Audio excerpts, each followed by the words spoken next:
may I ask you, there's a question you mustn't ask ladies, I know that, but may I ask you, how old are you? I'm 22 years. 22? And you've done so much. Yes, sir. Through the guidance and assistance of one of my good friends, I should say, Mr. Shirley Gibbs. Why did you do a book on Akil Chambers? It's because I know how it feels like. I know what a victim feel like, and because of this, I did a extensive research about not just Akil Chambers, because the focus is not just Akil Chambers, the focus is child abuse. Of molding you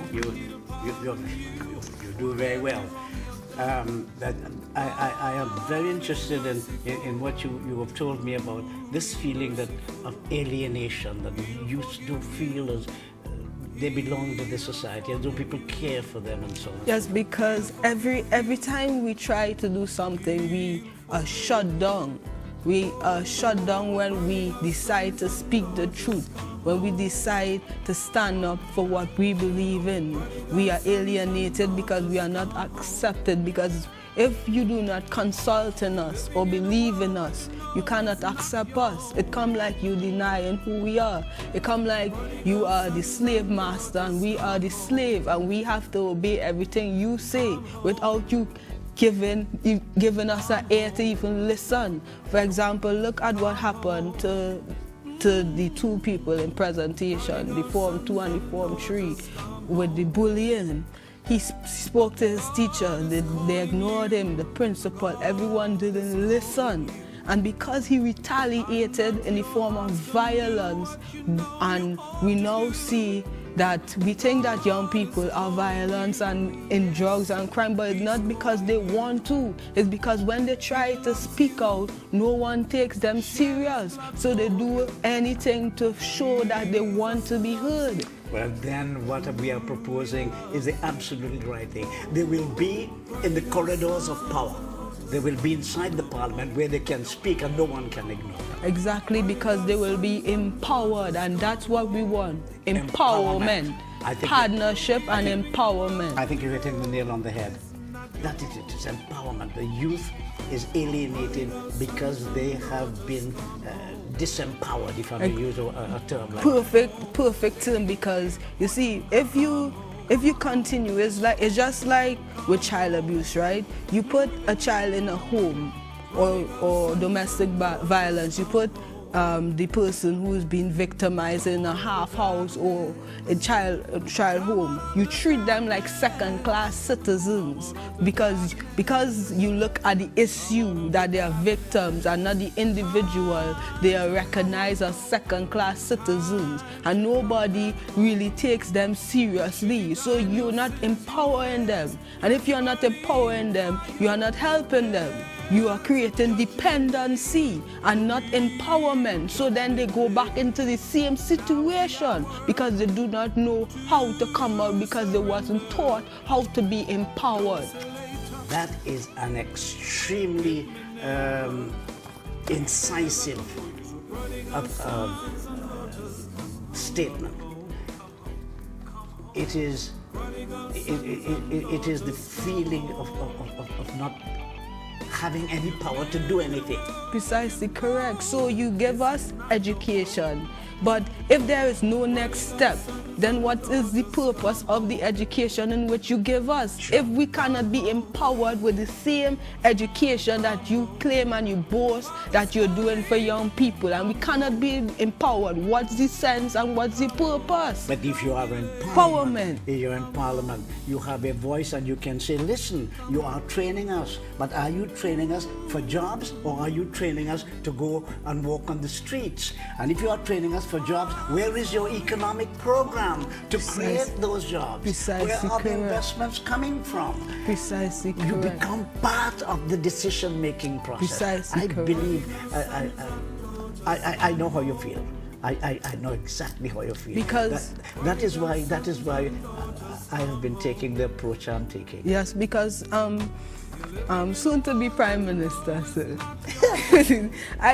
I believe that there's so many corruption taking place within the parliament that they will fight this idea because they don't want society to know the truth. That's why young people are being shut down, because when we decide to speak out against the corruption that we see take place daily after, yeah, the same people who speak about they want to mentor need mentorship. The same people that speak about they want to lead need somebody to lead them. The same people that speak about integrity have no integrity. So what are you really telling the young people? Who do we have as leaders that are actually doing something for us except in yourself? And this is what we talk about. There's a lack of mentors and true mentors, because we don't want people to use and abuse us for their political gain and self-enhancement, but we want you to do something for us that we can partner. We don't want something, we want to partner because we have something to offer too. You mentioned a very important point, and that is the whole dependency syndrome that has been created in the society, where they believe that young people are like animals. You just throw some crumbs for them, Exactly. keep throwing crumbs and keep them in a dependency syndrome and never give them an opportunity to rise and be masters of themselves. Exactly, and the more you continue this, the more society continues saying that you're not to be seen and not heard, and what happened in the house stays in the household. The more we continue to do this, is the more you will see child abuse, the more you will see crime, drugs, and all these things. It's because we're not giving them an opportunity to truly be heard, because it's not just about going on a platform or going on TV and saying something. It's what happened next. That's right. That's right. That's right. Otherwise, you'll be like a voice in the wilderness. Precisely correct. Speaking to the desert sun. Precisely correct. Where lots of promises are made. Every time there's an election, you notice. Yes. Lots of promises are being made. But as soon as the elections are over, It's over. and they have used the youths in order to get into to office, And so the promises are over. So I see that as psychological abuse, because you Psychological abuse. you play with the minds of people, promising them, and would not, intentionally you're not going to deliver. So you psychologically abuse them without they even knowing they are being abused. So that if you were part of the political decision-making process, they cannot do that to you. No, they cannot, because we have the say. That's We right. are in there. That's right. We are not being fed what they say, but we have something to offer also. Sure. I think maybe we should take a little break now. No problem. And we'll come back. And I think. Welcome back. Lauren, may I call you Lauren? It is the reputation that has been spread about youth is that they don't care about anything, and all they like is fete and new shoes and new clothes, all kind of thing. I want you to comment on that. This program is yours, and I want you to speak to the youth. And that is something that I always smile about, because we look to see the minority of young people who doing negative, and we pay no attention to the ones who doing great things, because the media portrays negativity.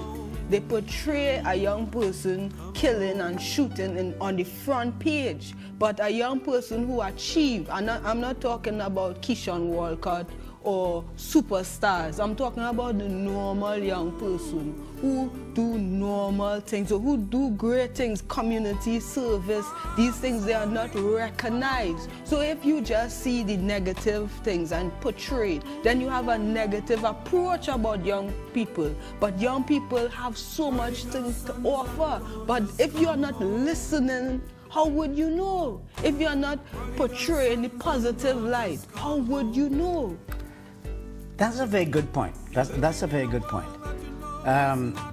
What can we do about it? Okay, we have the media.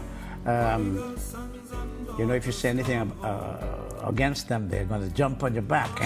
I've had no run-ins with them myself, but I only had a run-in with them because I simply argued that the media did not have an untrammeled right to publish lies, half-truths, and innuendos.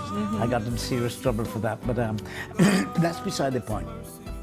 Now, I have argued that the media is there not to serve you or anybody else, but to serve themselves.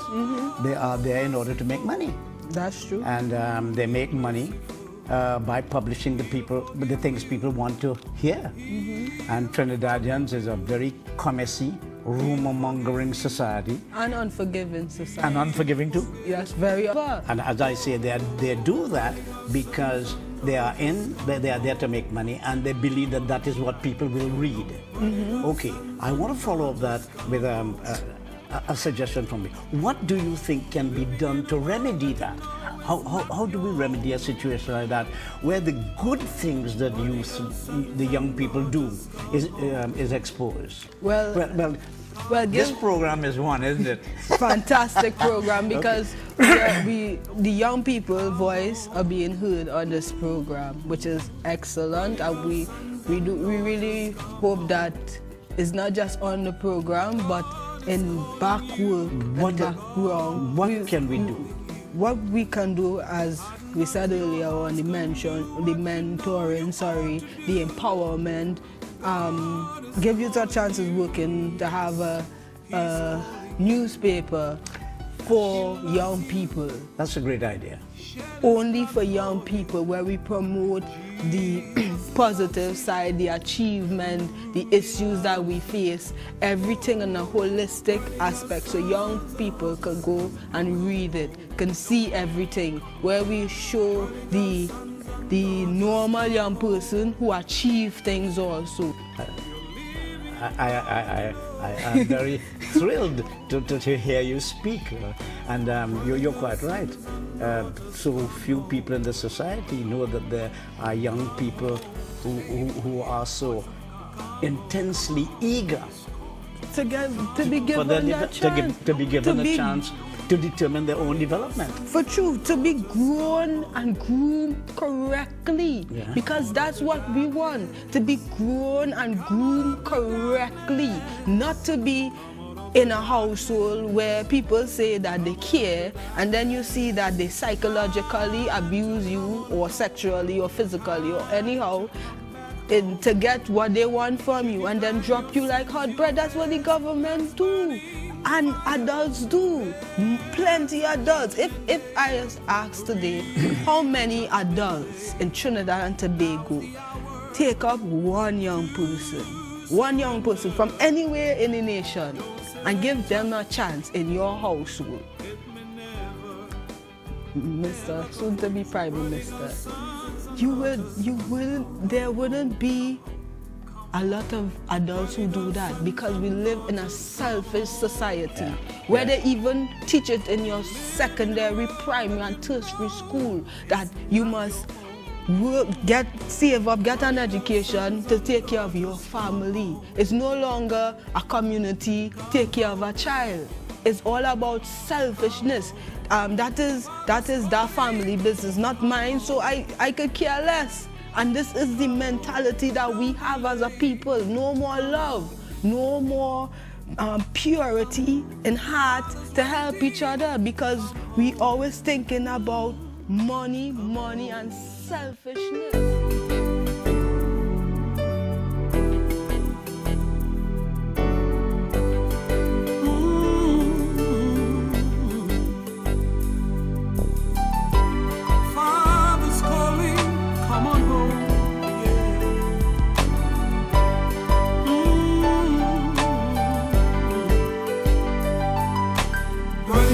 Sons and daughters, come home. Prodigal sons and daughters, come home.